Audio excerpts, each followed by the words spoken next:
Kanalımdan ve mutfağımdan herkese tekrardan merhabalar. Bugünkü tarifimde sizlere şöyle yumuşacık, içi de tel tel ayrılan gerçek bir pastane açması nasıl yapılır bu videomda tüm detaylarıyla paylaştım. Sözü çok uzatmadan hemen yapım aşamasına geçiyorum. Hepinize iyi seyirler dilerim. Pastane açmamızın ilk olarak hamurunu hazırlayalım. Bunun için uygun bir kaseye 1 su bardağı ılık suyu ve 1 su bardağı ılık sütü dökelim. Suyunuz ve sütünüz mutlaka ılık olsun. Şöyle üzerine bir pakette instant maya ekledim. Dilerseniz sizler bir paket yaş maya da kullanabilirsiniz. Burada da 3 dolu yemek kaşığı toz şekeri var. Onu da içerisine ekleyerek şeker ve maya erinceye kadar da karıştırarak sonrasında içerisine diğer malzemeleri ekliyorum. Şöyle 1 su bardağından 1 parmak eksik sıvı yağı, aynı zamanda 2 tane yumurtanın da sadece akını hamur malzemesine ekledim. Bu sarıların üzerine de biraz sıvı yağ gezdirerek bunu da üzerine sürmek için kenarda bekletiyorum. Eklediğim tüm malzemeleri de şöyle bir tahta kaşıkla karıştırdıktan sonra yavaş yavaş ve kontrollü olarak da ununu ekliyorum. Burada 5 su bardağı unum vardı. İlk olarak yarısını ekledim ve kaşıkla güzelce karıştırıyorum. Ve sonrasında kalan unun da hepsini ilave ediyorum. En son aşamada da tuzu ekledim. Şöyle 1 tatlı kaşığı olacak şekilde de tuzu ekleyerek kase içerisindeki hamur ağırlaşıp yoğunlaşıncaya kadar kaşıkla karıştıralım. İlk aşamada elinizin fazla hamura bulaşmaması için kaşık kullanırsanız daha iyi olur. Ve sonrasında içindeki kaşığı çıkartıyorum ve açma hamurunu elimle yoğurmaya devam ediyorum. Ve bu aşamada 1 su bardağı kadar daha un ilave ettim. Kase içindeki hamurum güzelce toparlandıktan sonra şimdi de içerisine 1 dolu tatlı kaşığı olacak şekilde yumuşak tereyağı ekliyorum. Hamura en son aşamada eklediğiniz bu tereyağı hem hamurun yapısını daha güzelleştirecek, aynı zamanda da lezzetine lezzet katacaktır.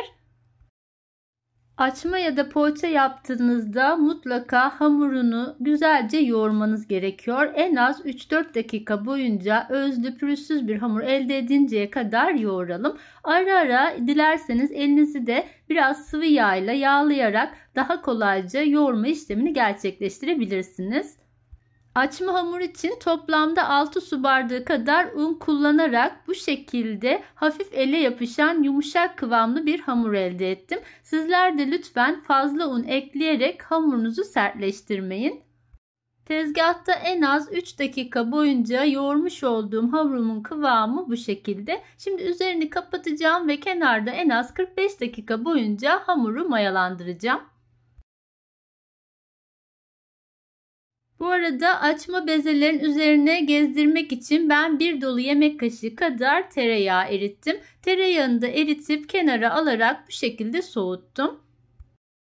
Şimdi mayalanan açma hamurumu tezgahın üzerine alarak bezelere ayıracağım. Şöyle tezgah üzerinde ilk olarak kase içerisindeki hamuru toparlıyorum ve sonrasında da bezelere ayırarak açmamın yapımına devam ediyorum.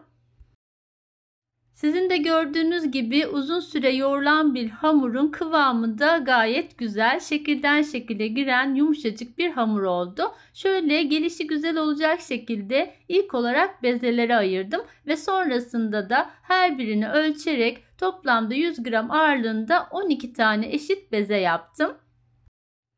Sizin mutfak tartınız yoksa eğer her birini bu şekilde küçük bir mandalina boyutlarında hazırlamanız yeterli olacaktır. Tüm bezeleri bu şekilde yuvarlayarak kenarda hazırlıyorum ve sonrasında bir tane tepsinin altını eritmiş olduğum tereyağıyla yağladıktan sonra bezeleri bu tepsiye dizeceğim. Tüm bezeleri tepsi içerisine dizdikten sonra da eritip soğutmuş olduğum tereyağını bezelerin üzerine güzelce sürüyorum. Eritmiş olduğumuz tüm tereyağı bitinceye kadar tüm bezelerin üzerine iyice yağlayalım. Dilerseniz bu aşamada tereyağı yerine sıvı yağ, hatta katı yağ da kullanabilirsiniz. Şöyle kurumaması için üzerine bir poşet kapatıyorum ve kenarda 10 dakika dinlendiriyorum. Bezelerim 10 dakika dinlendikten sonra bir tanesini şöyle tezgah üzerine alarak size nasıl şekil verdiğimi de yakından göstermek istiyorum. Tezgah üzerinde parmak uçlarımızla üzerine bastırarak bu şekilde bezemizi genişletelim. Özellikle kenar kısımlarına baskı uygulayarak güzelce bezemizi inceltelim. İncelttikten sonra her iki tarafını bu şekilde birbirinin üstüne katlayarak uzunca bir dikdörtgen şekil elde edelim. Bunu da yine kenarlarına bastırarak hafif genişletelim ve sonrasında bu şekilde dolayarak küçük bir rulo halinde saralım. Yapmış olduğumuz bu katlama işlemi sayesinde açmalarımızın içi de tel tel olacaktır. Tüm bezeler bitene kadar aynı şekilde hazırlayarak bezeleri dizmiş olduğumuz aynı tepsinin içerisine bu küçük ruloları dizelim. Tüm bezeler bitene kadar aynı şekilde bu işlemi tekrarlayalım. Özellikle açma yapmak biraz sabır ve zaman gerektirir. Hemen hamuru yoğurayım, sonra şekil vereyim, pişsin ve yumuşacık açmam olsun diyorsanız maalesef yanılıyorsunuz. Açmaya şekil verirken katlama işlemi yapmaz ve sonrasında da uzun süre tepsi mayasında bekletmezseniz yumuşacık açmalar elde edemezsiniz. Evet, tüm bezeleri bu şekilde rulo olarak sardıktan sonra da tekrar üzerini kapatalım ve 10 dakika boyunca kenarda dinlendirelim. Dinlendirdikten sonra artık bezelerimize son şeklini vererek açmamızı hazırlayacağız. Şöyle tezgah üzerine almış olduğum küçük rulomun üzerine tekrar bastırarak şöyle dikdörtgen bir şekil elde ediyorum. Ardından bir hamur kesme kartı ya da bir bıçak yardımıyla şöyle üzerine bastırarak uzun uzun çizikler meydana getiriyorum. Böyle çizikler oluşturduktan sonra da tekrar elime alarak şöyle hafifçe genişletiyorum ve ardından tezgah üzerine alarak birbirinin tersi yönünde çevirerek açmama son şeklini veriyorum. Bu şekilde uzunca bir rulo halinde sardıktan sonra da şu uç kısmını genişleterek bu kısmını diğer ucuyla bu şekilde birleştirelim. Böyle yaptığınızda açmanın ucu da kesinlikle açılmayacaktır. Bunları yağlı kağıt serili olan fırın tepsisine aralıklı olarak diziyorum.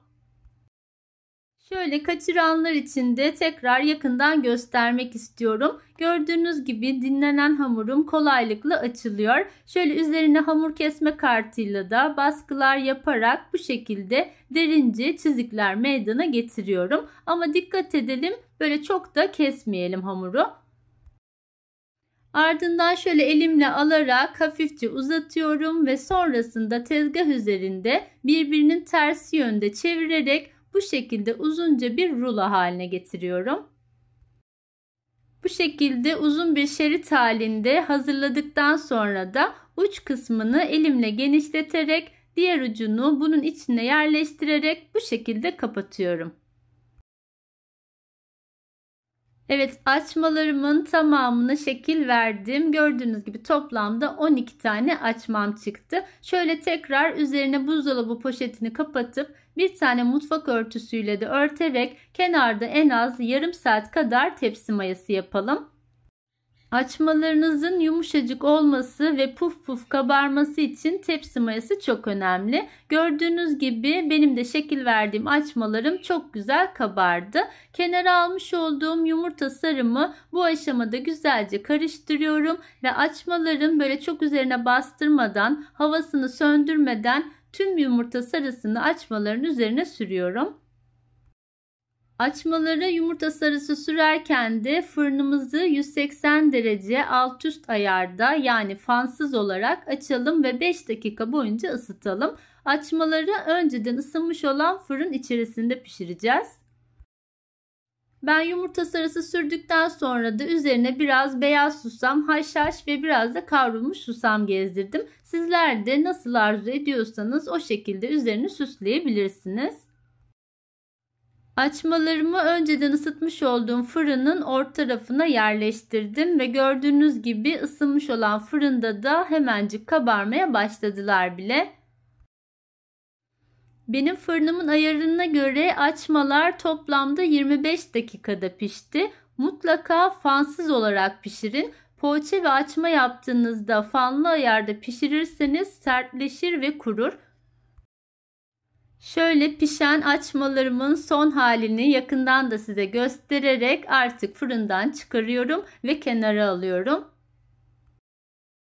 Açmalarımız piştikten sonra yumuşacık ama daha da yumuşak olması için mutlaka üzerine bir örtü örtün. Bu şekilde 5 dakika boyunca dinlendirdikten sonra şöyle açmalarımın son halini de size yakından göstermek istiyorum. Evet, pamuk gibi yumuşacık, aynı zamanda da içi tel tel ayrılan çok güzel bir açma tarifi oldu. Şöyle bir tanesini alarak yakından da size iç dokusunu göstermek istiyorum. İşte böyle yumuşacık bir açma yapmak aslında hiç de zor değil. Öncelikle hamurunuzu güzelce özlü bir kıvamda yoğurmanız gerekiyor. Sonrasında güzelce mayalandırmak ve şekil verdikten sonra da tepsi mayası yapmak çok önemli. Son olarak da açmaları uygun bir fırın ısısında ve uygun derecede pişirirseniz böyle güzel sonuçlar elde edebilirsiniz. Evet, gördüğünüz gibi içi tel tel ayrılan yumuşacık bir pastane açması tarifi oldu. Umarım bu tarifim sizler için faydalı olmuştur. Tarifimi beğendiyseniz eğer beğeni yapmayı ve görmesini istediğiniz sevdiklerinizle paylaşmayı unutmayın lütfen. Hazırlamış olduğunuz açmalar soğuduktan sonra dilerseniz fazla kısmını bu şekilde dörderli olarak buzdolabı poşetinin içerisine koyarak dondurucu kısmında uzun süre muhafaza edebilirsiniz. Ben dondurucu poşetine 2 tane üst üste geçirerek koyuyorum. Bu sayede herhangi bir dolap kokusu da içerisine sinmemiş oluyor. Bugün sizlere yumuşacık bir pastane açması nasıl yapılır tüm detaylarıyla paylaşmak istedim. Umarım bu tarifim sizler için de faydalı olmuştur. Tarifim hakkındaki yorumlarınızı, varsa sorularınızı yorumlar kısmına bekliyorum. Başka tariflerde yeniden görüşmek üzere. Hoşça kalın, sağlıcakla kalın.